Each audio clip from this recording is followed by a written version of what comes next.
हम तो फिर से पास्ट में आ गए। ये तो गीजा के पिरामिड्स लग रहे हैं। मैं सच में 2600 BCE के इजिप्ट में खड़ा हूँ। हर ब्लॉक सिर्फ पत्थर नहीं, ये लोगों की मेहनत और फेरो खुफू की सोच का नतीजा है। ग्रेट पिरामिड उस वक्त दुनिया का सबसे बड़ा प्रोजेक्ट था। हर रैंप, हर पत्थर एक इंसानी एफर्ट का मिरेकल है। ये डेजर्ट और पिरामिड्स यहाँ खड़े होकर हिस्ट्री को महसूस करना असली वाइब है। तो आज हम पहुंचे हैं old kingdom 4th dynasty Khufu के दौर में, जब ग्रेट पिरामिड बन रही थे गीजा प्लेटो पर। चलिए मिलते हैं पिरामिड्स के चीफ आर्किटेक्ट मिस्टर हेमी से। ये हैं चीफ आर्किटेक्ट मिस्टर हेमी ओनू, वो ज़हीन जिसने पत्थरों को सिर्फ इमारत नहीं, एक मोजिज़ा बना दिया। उम्मीद है आप ठीक होंगे। हमें बताएं कि ये अलाइनमेंट इतनी परफेक्ट कैसे है। हमने सितारों से सीखा, पिरामिड्स हमेशा नॉर्थ स्टार के लाइन में अलाइंड होते हैं। एस्ट्रोनॉमी हमारा गाइड है और इसमें हमारे वर्कर्स की काफ़ी सैक्रिफाइसेस हैं। उनके बगैर ये सब नामुमकिन था। ये गुलाम नहीं, ये स्किल्ड लेबरर्स हैं। मैंने भी इधर कुछ वक्त इनके साथ गुजारा। ये काफी दिलचस्प लोग और मेहनती लोग हैं। हर ब्लॉक में उनका पसीना और प्राइड है, इसीलिए ये पिरामिड इतने स्ट्रांग हैं। इनके साथ वक्त गुजारकर अच्छा लगा। अब चलते हैं मड ब्रिक पैलेस। ये है मड ब्रिक पैलेस। हिस्टोरिकली एक टाइप का रॉयल पैलेस था जो मोस्टली एंशिएंट इजिप्ट के रूलर्स के लिए बना होता था। ये मड ब्रिक से कंस्ट्रक्ट होता था। क्ले और स्ट्रॉ को मिक्स करके सन ड्राइड ब्रिक्स बनाए जाते थे। सुना है खुफू यहाँ पे बैठे हुए हैं, चले उनसे चल के मिलते हैं। और ये हैं वो इंसान फिरौन खुफू जिन्होंने दुनिया का सबसे पावरफुल रूलर होकर हुक्मरानी की। अभी यहाँ हैं, चलिए इनसे एक सवाल करते हैं। आप इतनी बड़ी इमारत क्यों बना रहे हैं? इंसान मिट्टी की है, लेकिन नाम और इरादा अमर होता है। पिरामिड सिर्फ पत्थर नहीं, ये हमारी सिविलाइजेशन का रिकॉर्ड है फ्यूचर के लिए। ये सिर्फ पत्थर नहीं है, ये एक अकीदे की तामीर है। कदीम मिस्रियों का यकीन था कि मौत अंजाम नहीं, एक नई जिंदगी का दरवाजा है। इन पिरामिड्स में एक बादशाह ने मौत को नहीं, बल्कि अपनी रूह की अबद जिंदगी को सिक्योर करने की कोशिश की। सोच रहा हूँ बिना मॉडर्न टेक्नोलॉजी के ये सब कैसे पॉसिबल हुआ। पिरामिड सिर्फ आर्किटेक्चर नहीं, ये इंसानी इरादे और नॉलेज का अल्टीमेट प्रूफ है। ओल्ड किंगडम इजिप्ट में फेरो सिर्फ एक रूलर नहीं था, उसे लोग रा यानी सूरज के खुदा का बेटा मानकर उसकी हुकूमत को डिवाइन अथॉरिटी के अंडर समझते थे। ये है यहाँ के हाई प्रीस्ट, सबसे बड़ी रिलीजियस अथॉरिटी जो टेम्पल और सेक्रेड रिचुअल्स का जिम्मेदार होता था। सर हमें ये बताएं, फेरो को लोग गॉड का बेटा क्यों मानते हैं? क्योंकि जब नील अपने वक्त पर बढ़ता है और जब सूरज हर सुबह फालक पर चमकता है, तो ये सिर्फ कुदरत नहीं, ये डिवाइन निजाम का इशारा होता है। और इस निजाम को बैलेंस में रखना, ये जिम्मेदारी रा के बेटे फारो की है। अच्छा, और ये मात क्या होती है? मात हमारा लिए सिर्फ एक लफ्ज नहीं, हम मानते हैं मात कायनात का निजाम है। जब सूरज हर सुबह उगता है, जब नाइल अपने वक्त पर उभरता है, जब इंसाफ जिंदा रहता है, ये सब मात की वजह से है। अगर मात कमजोर हो जाए तो सिर्फ सल्तनत नहीं गिरती, इंसान और देवताओं के दरमियान जो रब्ता है वो भी टूट जाता है। ये ऑफरिंग्स इसलिए नहीं होती थीं कि रा खाना खाता है। एंशिएंट इजिप्ट में लोग मानते थे कि गॉड्स को एसेंस मिलती है, ना कि फिजिकल चीज। ब्रेड, बियर और फ्रूट्स, ये सब मात यानी बैलेंस और ऑर्डर को मेंटेन करने का सिंबल था। जब लोग टेंपल में नजर पेश करते थे, वो असल में अपनी लॉयल्टी, शुक्र और फेरो के डिवाइन सिस्टम को सपोर्ट कर रहे होते थे।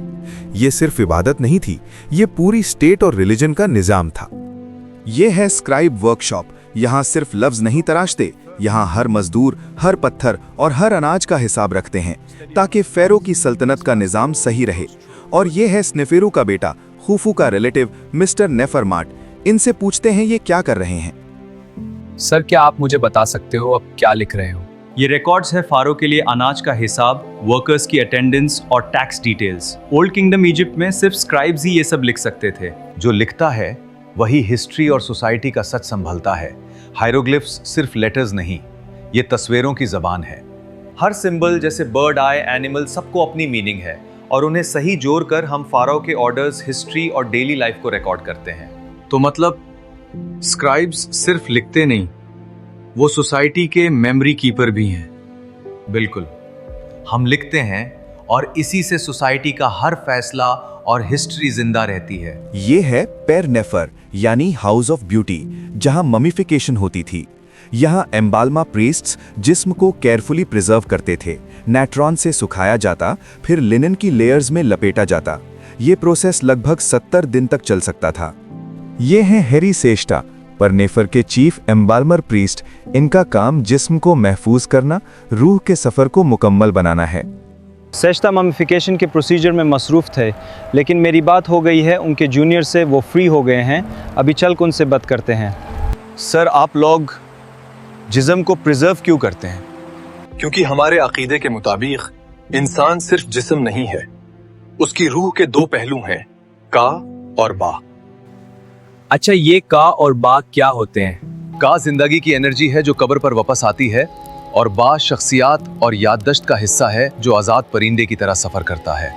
अगर जिस्म महफूज ना रहे तो का और बा अपनी पहचान खो देते हैं। इसीलिए हम ममिफिकेशन करते हैं ताकि रूह क़यामत तक अपने घर को पहचान सके और उसका सफ़र आखिरत में मुकम्मल हो।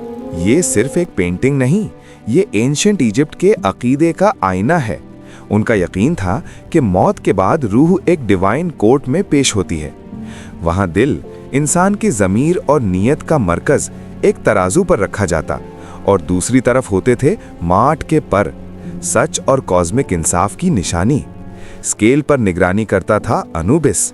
अगर दिल हल्का होता, रूह को अबदी जिंदगी मिलती, और अगर भारी होता तो इंतजार करती थी अमित। ये सिर्फ मौत का फैसला नहीं था, ये इंसाफ का निज़ाम था जो जिंदगी भर के अमल का हिसाब लेता था। कदीम इजिप्ट की सिविलाइजेशन एक प्रेडिक्टेबल नेचुरल साइकिल पर खड़ी थी। नाइल रिवर हर साल जून से सितंबर तक फ्लड करता था। इस सीजन को अखेत कहा जाता था। फ्लड के बाद जमीन पर रह जाती थी एक मोटी लेयर फर्टाइल सिल्ट की। इसके बाद पेरेट यानी प्लांटिंग सीजन शुरू होता।